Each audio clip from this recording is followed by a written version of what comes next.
Several people have been following my transit camper build on the transit camper group, and I've done some nice LED light strips in a box in the garage, and I suggested last night, would anybody be interested in seeing how to cut the strip into the length that you need and make it work. So I know there's lots of these on YouTube already, but it's in the group, it was followed in the group, so I thought, well, just keep it in the group. So basically you can use wire strippers, 2-core cable, which I buy on a drum, LED roll strip, soldering iron, solder, heat shrink gun, and some heat shrink. So I've worked out, and the LED strip here, which is what it goes into, which has got, it's an aluminium profile. You can get recessed, which this is, and to recess it into a unit, you need to be routing out a shallow hole, 5.6 millimeters, I believe, to slot this into. You can also get surface mounted if you don't want the hassle of routing a channel in. And then it's got a diffuser like an ordinary fluorescent light in your house or office. And then your LED strip slots inside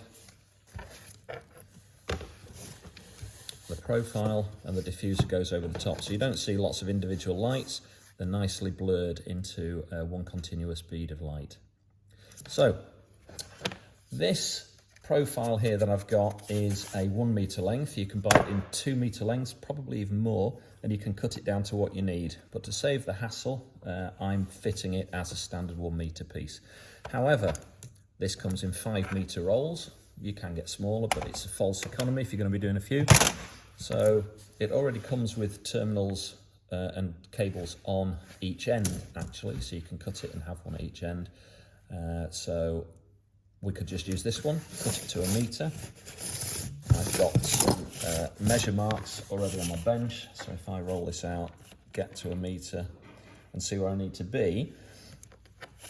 Now that's where 1 meter is for me. However, if you look at the LED strip, you've got little copper breaks in it with a picture of a pair of scissors on it, and that's the natural breaks where you're not going to ruin the circuit.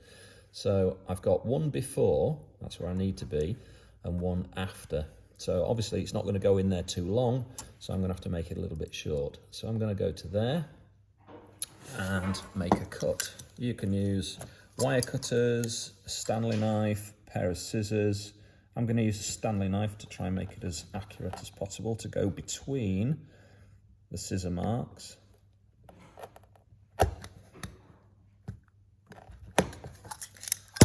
So what's happened now is I've cut it, and there's a bit of a copper tab on each part, so I can reuse the part that's still on the roll.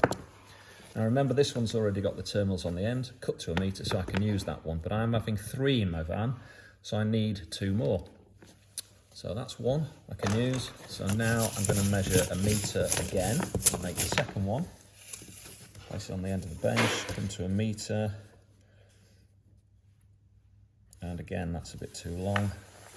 So I'm going to cut it there. I was just looking for my scissors to show you how to do it with scissors, but I can't find them. So I'm going to go in this one here.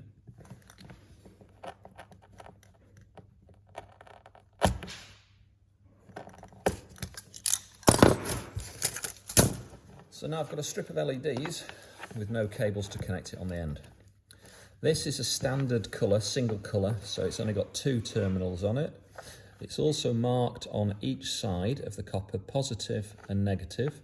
Okay, and that's important when you're wiring it up to the battery. These will only work one way round. They are pole sensitive. So the positive must go to the positive of the battery, and the negative must go to the negative, or bus bar, or whatever you're doing. So what we need to do now is prepare ourselves some cable. So off my drum, I cut some cable. I've cut both ends because one end is going to connect to the LED strip, and the other end, you could make this the full length cable all the way to your fuse board or bus bar or whatever via your light switch, Or what I prefer to do is make them small like this, and then I'll put a bullet connector on each end or a spade connector on each end so that I can connect them in situ. It's much easier to work on the bench to make these than to put them in the van and do them on the van. So what we need to do is bare some metal on the end of this now, show the wires. A couple of ways of doing it, a few ways of doing it actually. One's with a pair of wire strippers like this, which grip the wire, the insulation, and separate it, put a little serrated edge in there and then pull it out. Very handy, very good. They must be sharp though, otherwise it's not going to work. However, these don't go small enough for this cable. This is a 0.5mm cable, which is fine for up to 11 amps. This is thin wall cable, so this will take 11 amps. This is nowhere near 11 amps, so I'm fine with 0.5mm cable. So I need to resort to a pair of wire strippers now. Now, you're probably already aware, the thinner the cable, the less current it can carry, the fatter the cable. So if you're using a battery to battery charger, for instance, you might use 16mm or even 25mm cable, which is much thicker than this because that carries more current than this does. Thinner the wire, less current it can carry. So when you're cutting this, you need to be aware of not cutting any strands of the copper cable inside. If you do, in essence, what you're doing is you're thinning the cable diameter so it's able to carry less current. So when you're cutting it, you've got to be very careful not to cut into the strands. So a gentle squeeze on the wire strippers and then pull. Didn't do it that time. Then pull it off, and there's your cable.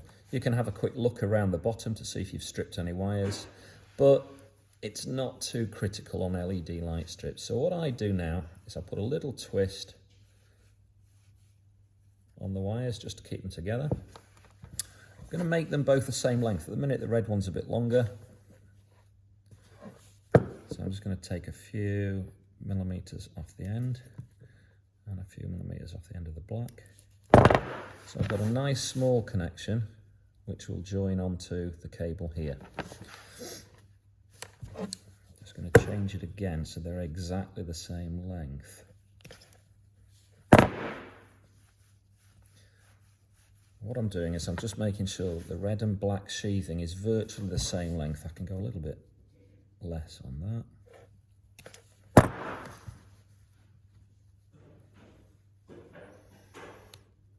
I see it's pulling through the insulation because I've got so little there. So the red and the black are now the same length on the insulation, but the cable sticking out, the wire sticking out, is a bit longer on the black. Make them the same length. Okay. What you need to do now is a process called tinning, which is putting some solder onto these wires. If you're not going to use the clips, you can buy clips, I believe, for these. I find it much nicer to do this. However, it does mean you need a soldering iron.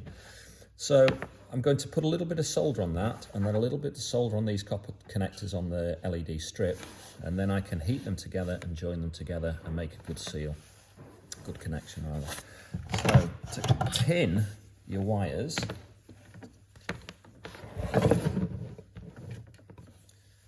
you need to have a nice clean soldering iron bit. So I clean it on a damp sponge. Put a bit of solder on the end of your soldering iron, and then you can heat the end. Don't put the soldering iron near the cable, near the insulation, because you'll melt it too quick. Put it on the end and then draw it towards the insulation, and then you will have filled it with copper. It was as quick as that. So same on this one. Okay, run it down to the insulation and then back up towards the end.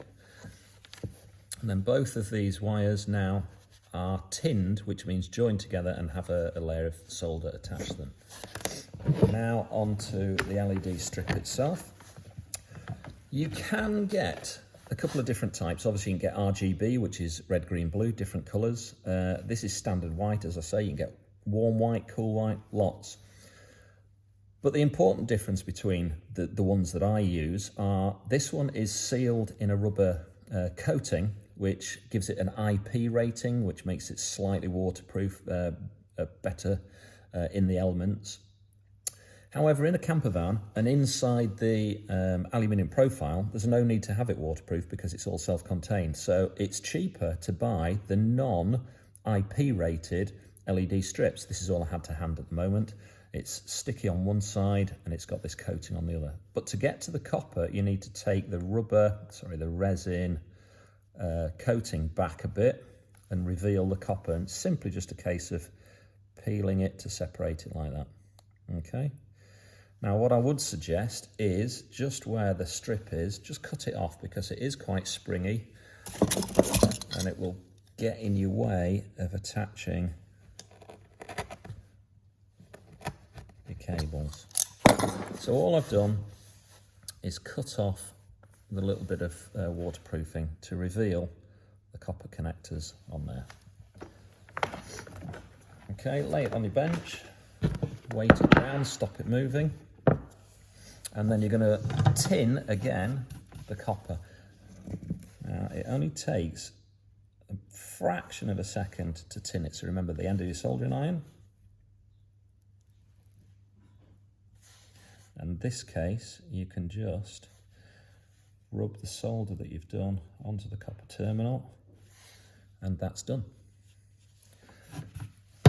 Now to attach the cable to this, remembering that it is pole sensitive, so the positive should be the red cable to keep it simple in the UK, and the negative, which is the one closest to me, is the black cable.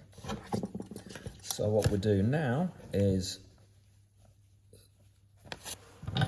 again, just get a little bit of solder on the end of your soldering iron. Okay, and hold, I'm going to try this left-handed so you can see. Hold the positive on the positive and just dab it. And that will melt and stick in position, and then do the same for the negative. Literally touch it and it will melt.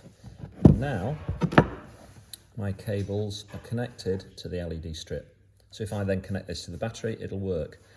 One thing I would suggest you do is just cover that in a bit of heat shrink. It just tidies it up. I've made these longer than they need to be, so I'm just going to put a little bit of heat shrink over the top there just to tidy it up a little bit. Okay. It doesn't matter if you do it at the beginning, it's better if you put it on before, but because it's not on a drum of cable, you can easily slot that in there, slide it over the top,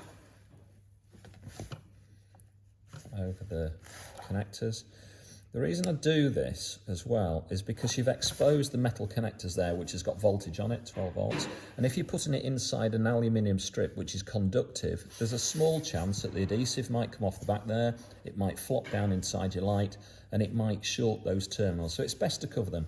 If you've not got heat shrink or a heat gun, which you can use a hairdryer for anyway, if you've not got a heat gun or heat shrink, you can just put electrical tape over the top. So now I'm going to heat shrink this on the top.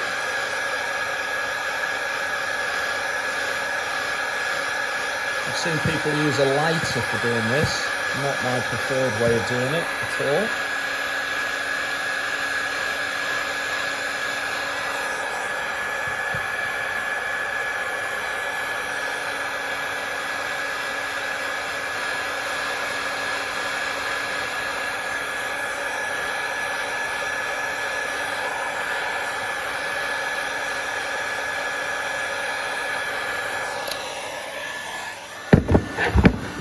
The heat gun now goes through a cool down cycle before it turns itself off. So there is now fully connected 1 meter long LED light strip. This end now I would crimp, well strip, and then crimp bullet connector or spade connector so you can connect it wherever you need to do. What I'll do in a bit is I'll do another video showing how to wire this up with a light switch.